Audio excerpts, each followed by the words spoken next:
Hi, Leah with my sewing room here. We are working on a Bernina 325 today and talking about using the decorative stitches and things you can do to make your stitch just the way you want it. So first off, it's somewhat difficult to see what's sewing when you're using a regular number 1 foot.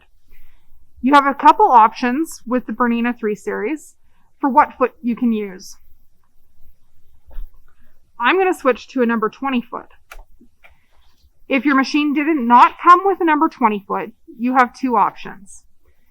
If your machine has the clip-on feet, you'll be able to remove your clip-on foot by pressing the red button on the back of your shank. You can do that while it's on the machine. It's much easier to do that the first time in your hand. And I'm going to switch to a number 20 sole for this ankle. So it'll just press on and clip in place. The number 20 is a nice open toe, which will allow us to see exactly where our stitching is happening. If you did not get an open toe clip-on sole, you're also able to buy a number 20 regular sewing foot for the Berninas that will work with this machine. So the maximum width is 5.5 millimeters, which is what you have on this Bernina 3 series machine.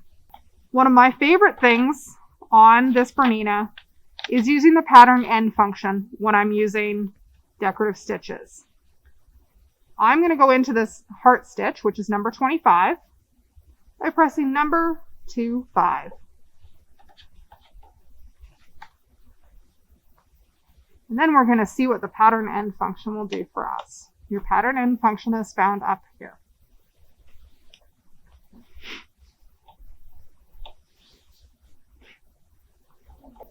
When you start sewing, you can sew away quite happily for quite some time. And if you stop partway through, your machine will just stop wherever you are in the pattern. This might mean you have a partial heart. That's not my favorite way of finishing a stitch. And I certainly don't want to count how many stitches it is from partway through the heart to the very end. So what the pattern end function can do for you, when you know you're on your last unit of this repeat,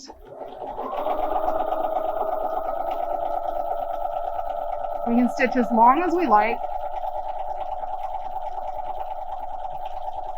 and then select the pattern end, which will finish the pattern at the end of that repeat. Right now, when you stop sewing, my needle is programmed to stop in the up position. This is great if you want multiple patterns stitched out together. I'm going to add in a number 26. And if you want a continuous line of patterns again, you do have to deselect the pattern end so that it's not on screen.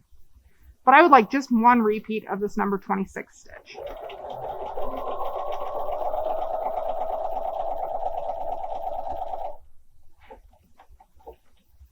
One repeat there. If I turn that back off, I can get a continuous line of that stitch.